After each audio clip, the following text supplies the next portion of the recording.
3 teachers are discussing whether students are allowed to use cell smartphones in class. Honestly, I think it should be prohibited. Students are disturbed by texts sent from their friends. This phenomenon really bothers me. We should stipulate that they must switch off their phones during. But I think it's okay if only students use them for educational purposes. Smartphones can help those who are not good at English better understand what we teach. I would like my class to be lively, so I tell students to look up information on the phone during group discussions, but they must put it away after that. I don't like students using phones in class either. Obviously, they are very easy to get distracted. We should organize a free technology tutorial Tuesday to discourage them from the use of phones. The tutorial could teach them how to use educational apps responsibly. But more importantly, it would highlight the negative effects of constant multitasking on their concentration and grades. You can't ask them not to use it if teachers can't. Many teachers are glued to their own devices during lectures or breaks. This hypocrisy sends a mixed message. If we implement a policy, it must be across the board. Perhaps we could have a designated phone storage area for everyone at the start of each class to ensure compliance. That's a fair point. If we expect students to follow the rules, we should also adhere to them. Maybe a school-wide policy for both teachers and students would be more effective. I've seen classrooms where everyone deposits their phones in a caddy at the door. It creates an immediate shift in focus and engagement. It shows we are all part of the same learning community with the same rules. I agree. Consistency is key. Let's propose a clear policy. Phones off and out of sight during class unless specifically instructed for educational use. And teachers should commit to the same standard. That sounds reasonable. As long as we allow some flexibility for learning activities, I can support that. Education should evolve with technology, but not at the cost of focus and discipline. We could pilot this in a few classes first, gather feedback from students and teachers, and then refine the policy before rolling it out school-wide. Exactly. Balance is important. We want to embrace useful tools without letting them become a distraction. A pilot program is a great idea. It allows us to demonstrate the academic and social benefits of phone-free periods while addressing any practical concerns beforehand. Then it's settled. We need a clear, fair policy. Let's draft a proposal together for the next faculty meeting. I'll gather some research on improved student performance in phone-free schools to strengthen our argument. We need to show data to get everyone on board.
3 students are chatting in the school library after class about how to improve presentation skills. Hey guys, I really feel overwhelmed about the 10-minute presentation next week. I keep worrying I'll blank out in front of the whole class and embarrass myself. I really want to come across as calm and prepared, but I'm scared I'll just freeze up and lose my train of thought. I totally get how you feel. Presenting can be super intimidating at first. I often felt nervous about it before. But your tutor is right. The point is to take notes. Also, do not make your speech too long, or your audience will feel bored. And one thing I've learned is that you definitely shouldn't read from the script word by word. It makes you sound like a robot and loses people's attention. Also, something that really helped me was to practice and practice in front of a mirror. It lets you notice your body language and adjust your tone. I used to be nervous too, especially in middle school. My voice would shake every time. One thing that helps me now is I try to avoid the audience's eyes directly. Instead, I look at their noses or foreheads so it still seems like I'm engaged. Another tip is to use visual cues on your notes. Like you can highlight the script with pens of different colors for different sections. Those are really helpful suggestions. Thanks, both of you. I've always thought I had to memorize everything perfectly, but focusing on keywords and structure sounds a lot more manageable. Do you think these techniques would help in more formal settings too? Absolutely. In fact, presentation skills are useful after graduation. For example, for an interview, you'll need to present yourself confidently under pressure. It's a very important ability to be confident to express yourself, whether you're pitching a project or just sharing your opinion in a meeting. Yeah, and it's not just about the presentation itself. It's also about building self-confidence over time. Maybe we can set up a small practice session together this week. We could take turns giving feedback and trying out different methods. That's a great idea. We could even record each other on our phones. Sometimes seeing yourself present helps you notice little things you want to improve. Plus, if we make it a regular thing, we could all become much better speakers by the end of the semester. Exactly. And it doesn't have to be only for big presentations. We can practice explaining anything, maybe even topics we're learning in other classes. Who knows, maybe we'll even start enjoying speaking in front of people someday. I think we could start with something low pressure, like explaining a favorite book or an interesting concept to each other. That way it feels more casual and easier to relax. I'd really appreciate that. Having you two listen and give advice would make me feel a lot more prepared. Let's meet tomorrow after school and run through it a few times. Thanks again. You've already helped me feel less anxious about the whole thing. Also, if you're both okay with it, we could each prepare a short 3-minute practice beforehand so we can give more focused feedback during our session tomorrow.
3 students are discussing what they feel about a course. I don't know about you guys, but I think today's lecture was way too hard.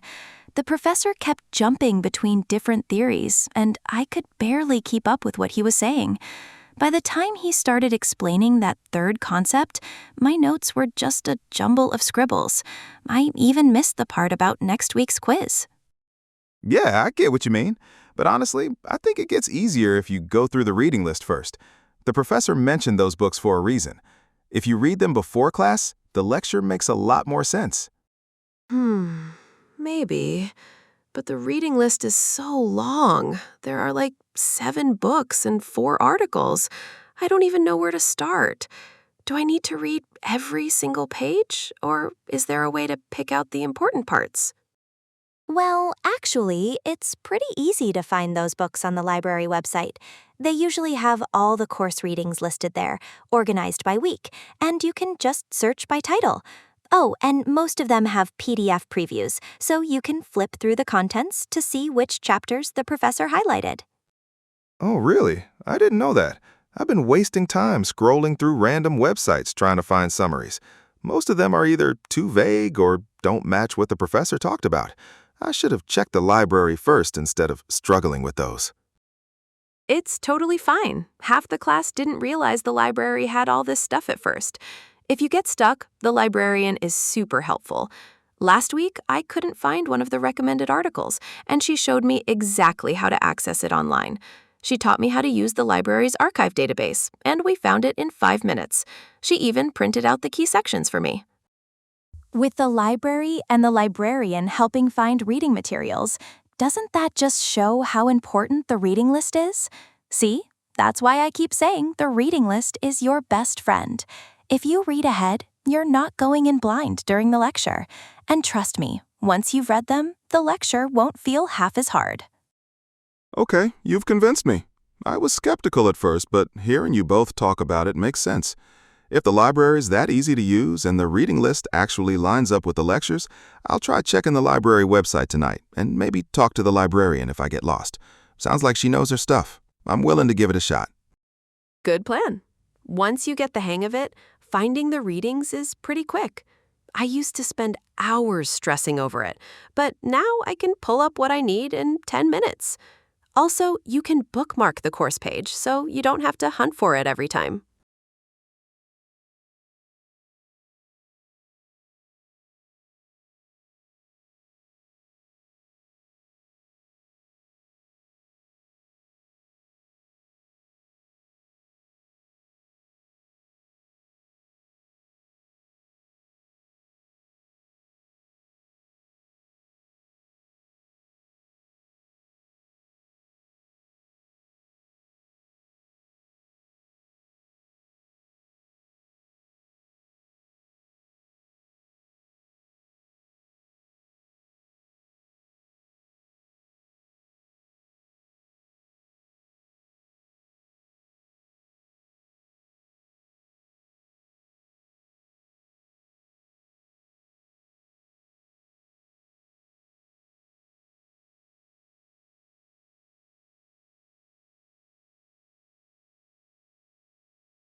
3 students are discussing impressions of university life compared to expectations at university.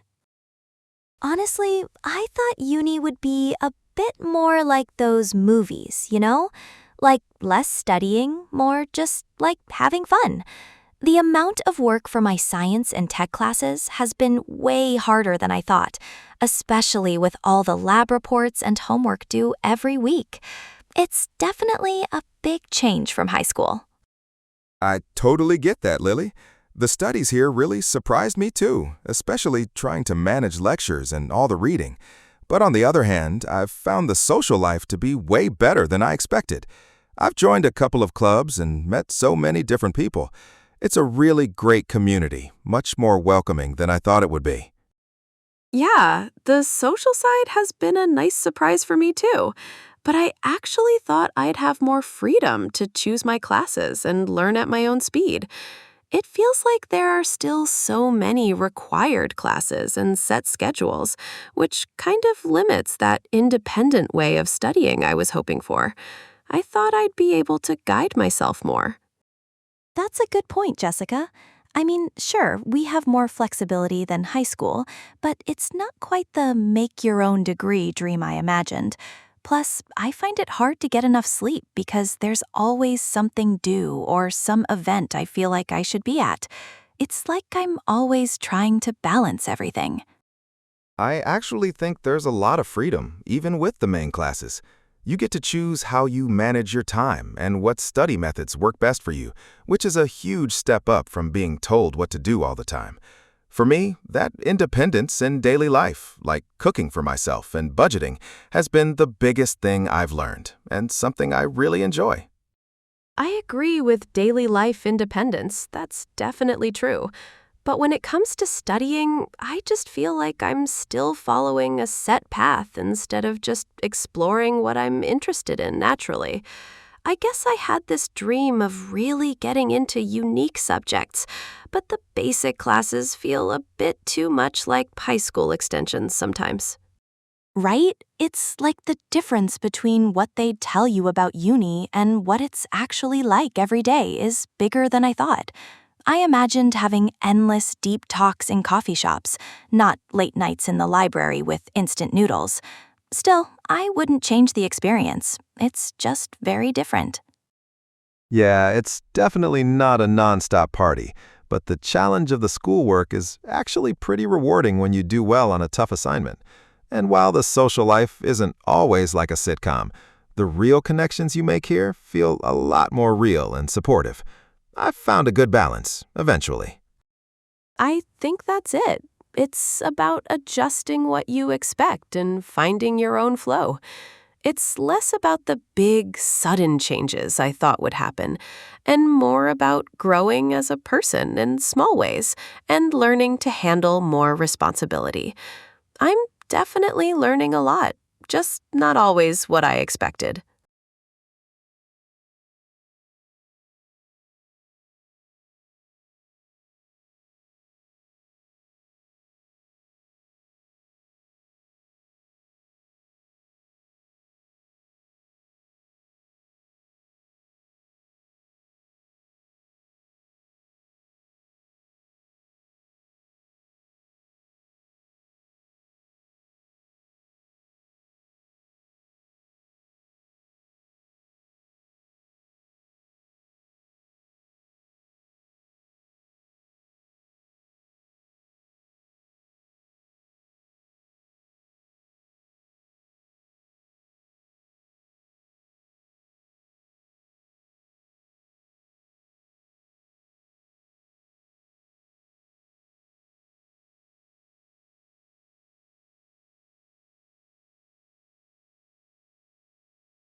3 students are discussing adjusting to academic English at university. Honestly, I'm finding it pretty hard to get used to the academic English here, especially in lectures. Sometimes professors use so many complex terms that I'm always looking them up, and they speak so fast, particularly with different accents. It can be really hard to keep up. Yeah, I totally get what you mean about the speed and accents. For me, it's not just listening, it's also the writing style. We have to use really formal language and specific structures in essays, which is a big leap from how I used to write. I'm always second-guessing if my sentences sound academic enough. That's so true about the writing, River. It's not just about being formal. I've noticed we're expected to not just state facts, but to really think deeply about things and present a detailed argument. It's not just the words. It's how you put your points together and back them up. I find myself rereading my work all the time, trying to make my arguments better. That critical analysis part is definitely tricky, Matilda. It feels like even in group discussions, I'm trying to turn my thoughts into academic English really quickly. And then when someone else is making a complicated argument, it's hard to follow what they're saying exactly, while also thinking of what to say back. My brain feels like it's running on overdrive. One thing that's helped me a bit with the writing and understanding difficult arguments is reading more journal articles and research papers. It's like just surrounding yourself with the language. I've also found some university workshops on academic writing really useful, especially for understanding how to structure paragraphs and use good linking phrases. Oh, definitely, River. Reading is super important. But I've also found that joining in seminars, even if I stumble a bit, has been super helpful. It pushes you to say your ideas out loud quickly, which is a totally different skill. It's one thing to write it down, but speaking academically is a whole other ballgame, isn't it? I agree that seminars are important for practice, Matilda, but I still find them really intimidating. Sometimes I have an idea, but by the time I've put it together in my head in proper academic English, someone else has already made the point. It feels like there's pressure to answer right away and sound really good. Don't worry too much about being perfect, Arya. I think the professors understand we're all getting used to it. I've started just focusing on getting my point across, even if I don't say it perfectly, and then making it better later. Maybe trying to just rephrase what others have said first before adding your own thoughts can buy you some time too. That's a good strategy, River. I mean, it feels like it's a gradual process, not something you get good at overnight. We just have to keep practicing and using all the resources the university offers, like the Writing Center or language support. It's definitely a marathon, not a sprint.